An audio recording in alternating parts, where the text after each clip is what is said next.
Board परीक्षा। जी हाँ दोस्तों, बोर्ड परीक्षा एक ऐसी परीक्षा है जिसमें जो 10वीं और 12वीं के बच्चे हैं, वो अपने भविष्य को निर्धारित करते हैं और एक नई सीढ़ी पे चढ़ते हैं दोस्तों। और आज हम उसी परीक्षा के बारे में बात करेंगे और जो 12वीं के बाद होने वाली नई जो कोचिंग होती है और जो हायर एजुकेशन के लिए जो एग्ज़ाम्स दिए जाते हैं, उन सारी चीज़ों के बारे में बात करेंगे दोस्तों। और आज हमारे साथ है छू लो आसमान के सर, उनसे आज हम इन सारी बातों के बारे में जानेंगे और छू लो आसमान के बारे में जानेंगे कि छू लो आसमान में किस तरीके से पढ़ाई होती है और वहाँ पे किन-किन कोचिंगों को दिए जाता है। और आप देख रहे हैं हमारा YouTube channel Dantewada on air और मैं हूँ प्रीतीश। तो चलिए शुरू करते हैं।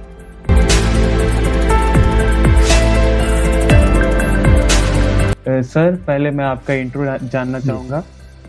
तो मैं डॉक्टर उमेश गोयल, मैं दंतेवाड़ा का निवासी हूँ और मैं अभी छू लो आसमान बालूद कैंपस में as a NEET expert faculty biology काम कर रहा हूँ पिछले करीब 2-2.5 साल से। सर ये छू लो आसमान विद्यालय, इसकी शुरुआत कब हुई थी और ये खासकर क्यों इसे बनाया गया था? ये 2014 के आसपास ये चालू हुआ था और इसका विशेष उद्देश्य था कि बस्तर अंचल से जो आदिवासी बच्चे होते हैं, ट्राइबल बच्चे होते हैं, उनको एक मुख्य धारा में जोड़ा जाए, उनको भविष्य में अच्छे पोजीशन में जैसे डॉक्टर्स, इंजीनियर्स, एनआईटीज, आईआईटीज से पास आउट होके अपना कैरियर निर्धारित कर सकें और छत्तीसगढ़ से भी अपने बस्तर रीजन से खासकर अपना परचम लहरा सकें अपने एरिया का, अपने माता पिता को भी खुशियों को गाँवों तक वो खुशियाँ पहुँचे। इसलिए उन बच्चों को ऊपर लाने के लिए ये स्टार्ट किया गया था छू लो आसमान। अच्छा, तो सर इसमें बहुत सारे मैं हर साल देखता हूँ, हर साल इस विद्यालय से काफ़ी सारे बच्चे इस एग्ज़ाम को अच्छे से क्वालिफ़ाई करते हैं और अच्छे नंबरों से भी बोर्ड परीक्षा में पास होते हैं। तो कितने इसमें नंबर्स हैं, आप बता सकते हैं कितने सक्सेसफुल बच्चे रहे हैं इधर से? ये करीब 14-15 से हमारे पास लगभग 30 MBBS और 50 करीब NITs एंड IITs में बच्चे गए हैं, जो वर्तमान में कई पास आउट भी हो चुके हैं। अच्छा। और वर्तमान में CHC गीदम, अपना district hospital Sukma, Dantewada, even private hospital like Delhi, अच्छा, कुछ IITs में प्रोफेसर हैं, NITs में प्रोफेसर्स हैं, ऐसे भी काम कर रहे हैं। तो अपना एक अच्छा वजूद और अपना कैरियर उन्होंने सेट किया है और आज वो बहुत अपने एक अच्छे मुकाम पर हैं। काफ़ी बढ़िया है। मतलब सर ये आज की दुनिया जो है AI की दुनिया हो चुकी है। जी। तो हमारा जो छू लो आसमान है, वहाँ पे आप फैकल्टीज़ और जो बच्चे हैं, वो भी क्या AI का यूज़ करते हैं जैसे कि चैट GPT हो गया या फिर कुछ चीज़ उसके माध्यम से भी पढ़ाया जाता है? जी, जी, बिल्कुल। इवन मैं तो बताऊँगा कि जिला प्रशासन ने भी खुद एक इनिशिएटिव लिया था जी। जिसमें चैट GPT का कैसे यूज़ करना है एजुकेशन में, उसका पूरा एक ट्रेनिंग लगाया गया था अपने छू लो आसमान कैंपस में। तो बच्चों ने उस चीज़ से रूबरू हुए और इवन चैट GPT का फ़ायदा ये, जैसे सपोज़ आप पूरा साल पढ़े, नोट्स बनाए, then at the time of the exam जब आपको क्विक टाइम है, शॉर्ट टाइम है, उस समय आपको जब रिवाइज़ करना है, तो आप एक समय पूरे बुक में ढूँढो, उससे अच्छा कभी आप चैट GPT से डायरेक्टली क्वेश्चन आंसर कर सकते हैं, क्वेश्चन पूछ सकते हैं। It will give you direct answer. आपको कैसे लिखना है, the pattern, application, English, Hindi, कोई लैंग्वेज हो, कोई साइंस हो, जी, हर प्रकार का क्वेश्चन आप इनपुट दे सकते हैं, वो आंसर आपको इमीडिएट आंसर आपको मिलेगा। और ये एक समय बलवान होता है, समय बहुत ज़रूरी है और परीक्षा का प्रिपरेशन के समय जी ये समय को यूटिलाइज़ करना बहुत ज़रूरी है। जो समय को यूटिलाइज़ करेगा वो अच्छा आगे बढ़ता है और ये समय बचाता है। तो मतलब ये बहुत ज़्यादा बेनिफिशियल है ये, ऐसा कह रहे हैं कि? मेरा कहना ये है कि देखिए आप पढ़ते हैं, आप पूरा बुक्स NCERT पूरा साल भर आप मेहनत करते हैं, आपको पूरे साल का मेहनत बच्चों के अंदर रहता है। कभी कभार कुछ क्वेश्चंस होते हैं जिसका सडनली उनको आंसर नहीं मिल पा रहा है या फिर डाउट है कुछ क्वेश्चंस का। हाँ। तो इंस्टेड आप पूरा बुक सर्च करें और काफ़ी समय लगे, उसकी जगह आप चैट GPT को अगर डायरेक्टली आपको पूछते हैं, it will give you direct answer. आपको सीधा आंसर मिलता है, आप प्रिपेयर कर सकते हो। आपको कभी कभार बोर्ड एग्जाम्स में जैसे लिखना होता है, किस प्रकार लिखना है, किस पैटर्न में आंसर आया, पॉइंट टू पॉइंट आया, वो सब मिल जाता है, तो समय जरूर बचता है। अच्छा सर ये छू लो आसमान विद्यालय में 10th और 12th का तो प्रिपरेशन बहुत अच्छे तरीके से होता है, ये तो मैं जानता हूँ जी। फिर उसके बाद जो कोचिंग भी देते हैं, तो ये मैं जानना चाहूँगा कि कोचिंग में कैसे मतलब क्या-क्या कोचिंग के लिए स्पेशलिस्ट आप लोग उसको देते हैं कोचिंग को? कोचिंग में देखिए आप हमारे छूलो आसमान कैंपस में नीट के लिए जी। और जेईई एग्ज़ाम के लिए हुँ। दोनों के लिए प्रिपरेशन होता है। जेईई से एनआईटी एंड आईआईटी के लिए प्रिपरेशन होता है जी, और इंजीनियरिंग। नीट इंजीनियर जी। और नीट से एमबीबीएस, वेटनरी, बीएएमएस ये अच्छा। तीनों इसमें मिलती है। हुँ। तो इसके लिए दोनों स्ट्रीम है मैथ्स एंड बायो, तो दोनों का कोचिंग वहाँ पे होता है। हमारे पास फिजिक्स, केमिस्ट्री, बायोलॉजी, मैथ चारों सब्जेक्ट्स के लिए आईआईटीज़, एनआईटी से एक्सपीरियंस्ड फैकल्टीज़ हैं। वो अच्छा। प्रॉपर कोचिंग क्लासेस चलती है। जी। प्रॉपर उनको notes, content, previous year questions chapter wise जी। मतलब पूरे एक तरीके से कराया जाता है। जो बाहर बड़े-बड़े इंस्टीट्यूट में जो आपको कई पैसे दे के आपको पे करके आपको मिलता है, वो आपको जिला प्रशासन जो यहाँ सुविधा करके दी है। हाँ। और जिला प्रशासन ही हम टीचर्स को लेके आती है, जिसमें अच्छे-अच्छे टीचर्स आईआईटी, एनआईटी से सब पास आउट है। अच्छा। सर एक ये मेरे मन में ख़्याल आ रहा है कि काफ़ी सारे बच्चे ऐसा होते हैं कि 12th के एग्ज़ाम देने के बाद ड्रॉप लेते हैं, फिर उसके बाद वो कहीं कोचिंग जाते हैं और फिर उसके बाद उन लोगों का इस चीज़ों में लगता है, काफ़ी समय लग जाता है जी। लेकिन आप बता रहे हैं कि आप 12th की एग्ज़ाम देने के साथ-साथ इस जो कोचिंग का प्रिपरेशन भी करवाते हैं। तो ये कैसे मुमकिन है? कैसे ये बच्चे कैसे कर लेते हैं कि आप उन्हें किस तरीके से उस चीज़ में मोटिवेट करते हैं? देखिए जो कोचिंग होता है अपना नीट और जेईई का, जी। तो उसमें 11th एंड 12th दोनों इम्पोर्टेंट है। हाँ। दोनों का 50% कवरेज होता है सिलेबस का जी। एग्ज़ाम्स में। जी। तो 11th से ही कोचिंग चालू हो जाता है अच्छा। और टाइम रिसोर्स मैनेजमेंट बहुत इम्पोर्टेंट होता है। वैसे टाइम मैनेजमेंट यहाँ पे होता है। आपका जो शुरुआत के जो क्लासेस होते हैं पूरे कोचिंग के होते हैं। जी। सेल्फ स्टडी के अलग से क्लास लगाए जाते हैं। शाम में डाउट क्लास भी कंडक्ट किए जाते हैं ताकि बच्चे रिवाइज़ करके अगर उनको कुछ क्वेश्चंस डाउट आ रहे हैं, तो वो डाउट क्लास में हम हैंडल कर लेते हैं। अच्छा। और करियर को लेके कभी-कभार जिला प्रशासन से भी और अलग-अलग व्यक्ति भी आते रहते हैं जो मोटिवेशन करने के लिए आते रहते हैं बराबर बच्चों को समय-समय पे। जी। तो ये प्रक्रिया चलते रहती है। तो उससे मतलब कि लोगों का ऐसे जो बच्चों का खासकर माइंडसेट बन जाता है कि जी। जो आधा तो हमको उसी पढ़ाई जो हम कर रहे हैं हाँ। 12th की उससे ही कर रहे हैं और थोड़ा-सा आप लोगों का मोटिवेशन और आपकी थोड़ी-सी एफर्ट्स के बाद अच्छे खासी जी। एफर्ट्स के बाद अच्छा रिजल्ट आ ही जाता है। एक चीज़ है कि जी। देखिए बोर्ड एग्ज़ाम और एनआईटी ये जो नीट और जेईई का एग्ज़ाम है, जी। कंटेंट सिलेबस सेम है अच्छा। दोनों के लिए। हुँ। बस ये है कि द पैटर्न ऑफ क्वेश्चंस यहाँ आपको राइटिंग में रिटन क्वेश्चंस होते हैं। जी। बोर्ड कॉम्पिटिटिव एग्जाम्स में it is objective question MCQ. जी, जी। तो बच्चों को प्रॉपर्ली उनका वीकली बेसिस पे, मंथली बेसिस पे एग्ज़ाम कंडक्ट कराते हैं कोचिंग का भी, हुँ। ताकि उस चैप्टर से जो राइटिंग में करते हैं बच्चे समझ जाते हैं कैसे लिखना है। But ji. ऑब्जेक्टिव किस प्रकार जो रीड किए हैं, स्टडी किए हैं, उसको किस प्रकार से क्वेश्चन बना के फ्रेम किया जाता है ऑब्जेक्टिव में, उसका अंदाज़ा बहुत ज़रूरी होता है। तो उसके लिए ये प्रैक्टिस पूरे साल वीकली टेस्ट होता है उनका अच्छा। और उनका प्रॉपर्ली एनालिसिस भी होता है, उनका गाइडेंस भी होता है कि जी। इसको कैसे इम्प्रूव करना है। और एग्ज़ाम्स के बाद डाउट क्लास जैसे मैं बताया कि वहाँ पे भी उनको बच्चों को डाउट है तो वो कर सकते हैं। अच्छा। सर ये हॉस्टल भी है वहाँ पे ना सर? जी, जी, जी। हॉस्टल भी है, तो ख़ासकर मैं कई बार ऐसे देखता हूँ कि एक एनवायरनमेंट भी चाहिए होता है कि जो बच्चे पढ़ते हैं, तो उनके अगर अच्छा एनवायरनमेंट है, एक पढ़ाई वाला माहौल है, तो बच्चे पढ़ते हैं और अगर पढ़ाई का माहौल ना हो, तो बच्चे नहीं पढ़ते। तो ये जानना चाहूँगा कि उस विद्यालय में हॉस्टल भी है, साथ में क्लासेस लगाई जाती हैं, तो कैसे एनवायरनमेंट होता है, बच्चे उसमें किस तरीके से अच्छे माहौल को पाते हैं? चूलो आसमान में अपना कोचिंग भी चलती है जी। और जो बोर्ड क्लासेस होती है वो भी चलती है। हाँ। तो पहले तो टाइम मैनेजमेंट इम्पोर्टेंट वो जी। करते हैं, क्लासेस चलती है। उसके बाद एक प्रॉपर इन्वायरमेंट मिले उसके लिए उनका इवनिंग स्टडी क्लासेस भी कंडक्ट कराया जाता है, जिसमें सेल्फ स्टडी एक ना हॉस्टल में ना रह के एक क्लासरूम में रह के अच्छा। सेल्फ स्टडी, जैसे और भी अच्छे स्कूल जैसे नवोदय है, जी। वहाँ पे भी ऐसा चलता है। हाँ। तो वो एक माहौल जो होता है जी। वो माहौल इम्पोर्टेंट है। उसके लिए उनको सेल्फ स्टडी के लिए स्कूल में बैठा के प्रॉपर समय दिया जाता है, खासकर बोर्ड एग्जाम्स में और जब नीट एग्जाम जो प्रिपेयर करते रहते हैं उनके लिए 11वीं-12वीं वाले बच्चे। अच्छा। सर एक और ऐसी साइड टिप्स जानना चाहूँगा कि आप तो चूलो आसमान में पढ़ाते हैं, लेकिन खासकर वहीं वाले बच्चों को पढ़ाते हैं। लेकिन जो बच्चे हमारे व्यूअरशिप में जो देख रहे होंगे, व्यूअर के जो ऐसे घर में रहकर पढ़ रहे हैं, तो उन लोग कैसे अपने वातावरण को बनाएँ कि वो पढ़ सकते हैं घर में रहकर? अब कि जैसे घर में रह रहे हैं तो माता-पिता उन्हें किस तरीके से उनसे ट्रीट करें या वो कैसे दोस्तों को बनाएँ? तो इसके बारे में छोटा-सा बात बता देंगे? देखिए, सबसे पहले कोई भी आप कॉम्पिटिटिव एग्ज़ाम की तैयारी कर रहे हैं, सबसे पहले you should know your syllabus. आपको अपना सिलेबस पता होना चाहिए। जी। आपके पास पूरे साल उसके पे मेहनत करके आपके पास उसका नोट्स होना चाहिए। हुँ। Then third important thing is revision. अच्छा। जितना आप रिवाइज़ करेंगे, हुँ।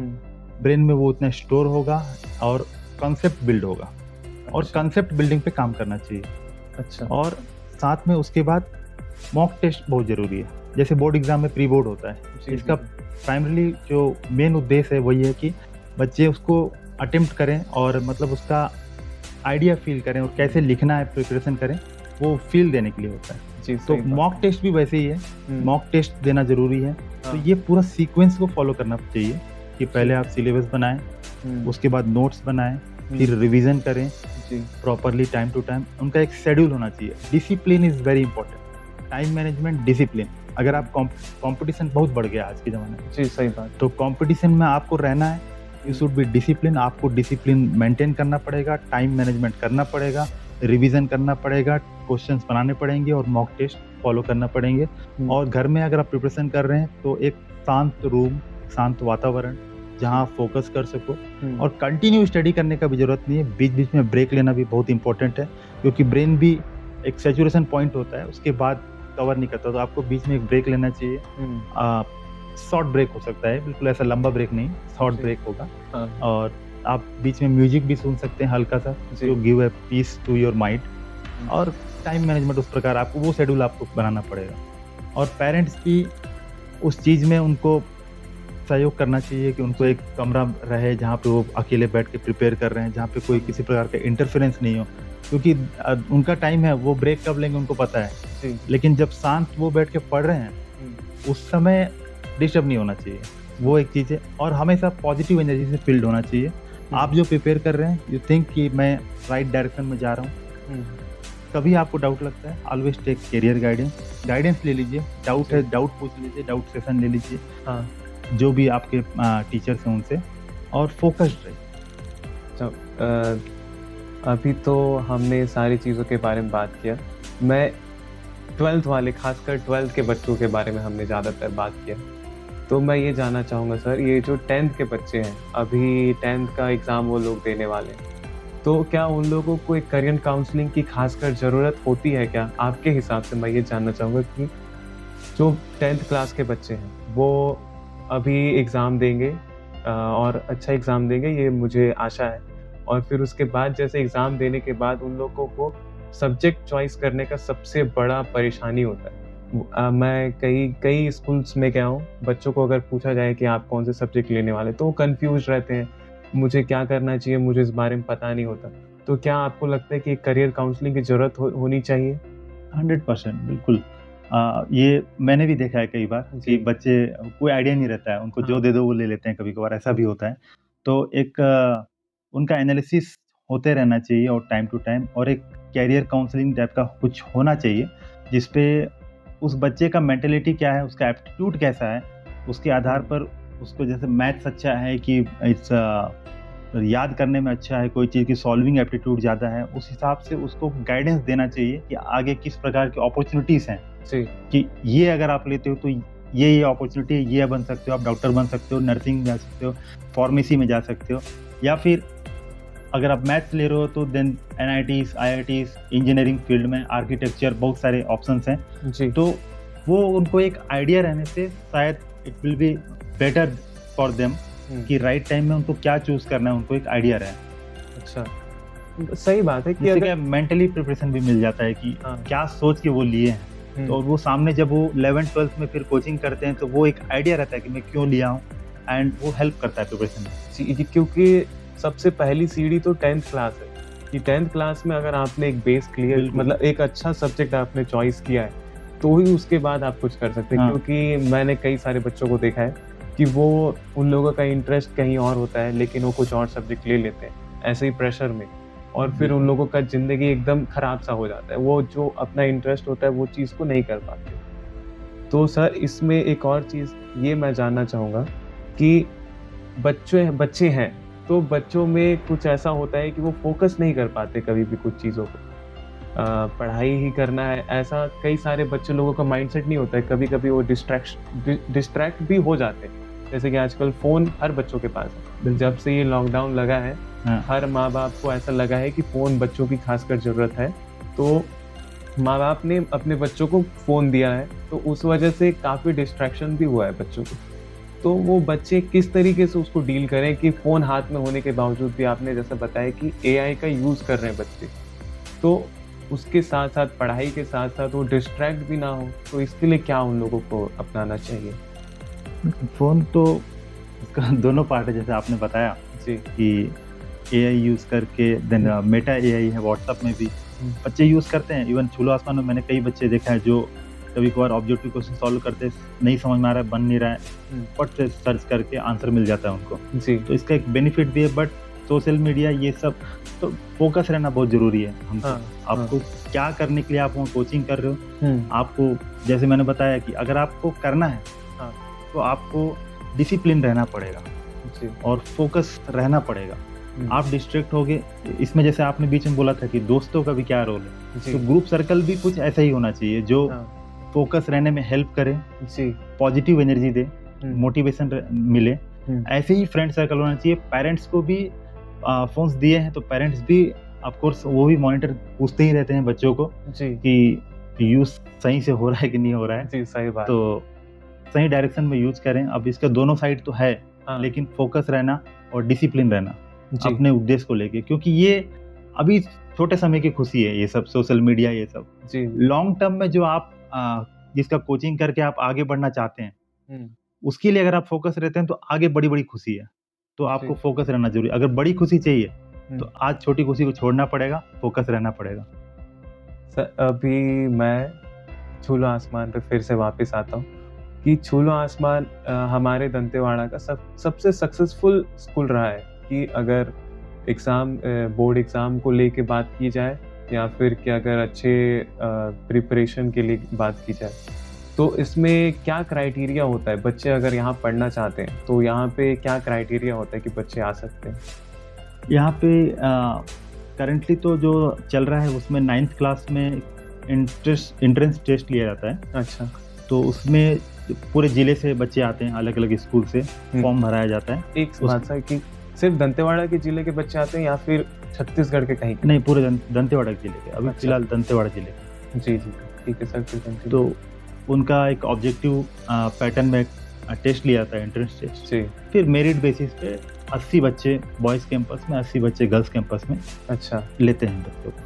तो यही एक एग्ज़ाम होता है 9th क्लास ही है या फिर कि हाँ, 10th? अभी रिसेंट नहीं 9th में है, और अभी पिछले साल से 11th में हुँ, भी lateral entry kind of thing, मतलब जो 11th में दोबारा आना चाहते हैं कुछ बच्चे, और कभी-कभार कुछ बच्चे छोड़ भी देते हैं। अच्छा। तो हमारे पास खाली पोजीशन है, तो उसको फिर से भरते हैं। लेकिन कुछ बच्चे और हैं जो पढ़ना चाहते हैं, जो मिस कर गए उस समय चांस। तो जी, 11th में भी एक entrance test kind of thing introduce किया है पिछले साल जितना से। वैकेंसी होता है मतलब हाँ, अगर जितना खाली जगह वैकेंट है, स्टूडेंट्स का हाँ, है सीट्स। हाँ, सर ताकि ये वो जैसे जो नीट और जेईई प्रिपरेशन करना चाहते हैं, बट समहाउ उस समय वो मौका नहीं मिला।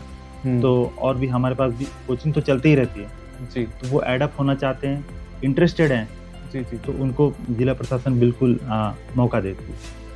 सर ये आखिरी ये बात मैं पूछना चाहूँगा कि अभी एग्ज़ाम आने वाला है, आपको पता होगा सर कब है बिल्कुल। सर? ये 25 फरवरी के आसपास चालू हो जाएगा। फरवरी को ही है। हाँ, तो कई सारे बच्चे अभी प्रिपरेशन कर रहे होंगे।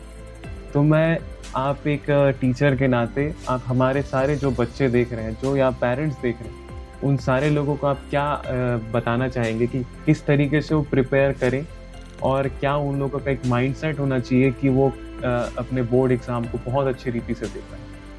इसके लिए बिल्कुल सबसे पहले तो देखें अपने सिलेबस को, और उसके बाद आप देखें कि सबसे ज़्यादा आपको हार्ड क्या लगता है, जिसमें आप कमज़ोर फ़ील कर रहे हैं। उसको जी। थोड़ा समय, जब आप समय निर्धारित करें कि कितना देर किसको पढ़ूँगा, उस समय कमज़ोर विषय जिसमें आपको लगता है, उसमें आप थोड़ा ज़्यादा समय दें। हुँ, और जो आपको कॉन्फिडेंट है, हुँ, उसको भी रिवाइज़ करना ज़रूरी है। ऐसा नहीं कि उसको आप छोड़ दें बिल्कुल, जी, उसको थोड़ा कम समय देंगे, लेकिन कमज़ोर विषय को थोड़ा ज़्यादा समय दें, ताकि आपका जो मार्क्स है ओवरऑल, जी, वो परसेंटेज के रूप में रिफ्लेक्ट हो, है ना? जी, और टाइम मैनेजमेंट करके अच्छे से पढ़ें, आंसर कोशिश करें कि पॉइंट टू पॉइंट लिखने का कोशिश करें, जी, ठीक है? आप बहुत सारे मॉडल क्वेश्चन पेपर्स होते हैं, उसको सॉल्व करिए।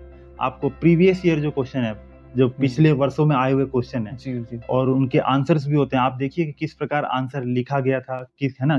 किस जी, प्रकार आंसर लिखा जाता है, हुँ, कैसे पॉइंट्स देना है हुँ, उस आंसर में, नंबर वाइज़, 1 नंबर में आपको कितना लिखना चाहिए, 2 नंबर में कितना लिखना चाहिए, 5 जी, नंबर के क्वेश्चन है तो कितना कंटेंट आपको लिखना चाहिए, डायग्राम कहाँ ऐड करना है। ये सब चीज़ों को आप मॉडल पेपर से, आप पिछले सालों के क्वेश्चन पेपर से सॉल्व करें, उससे आपको एक आइडिया भी मिलता है, जेन्युइन आइडिया मिलता है कि जी, कौन से चैप्टर से किस प्रकार के क्वेश्चन आ रहे हैं। जी। जी।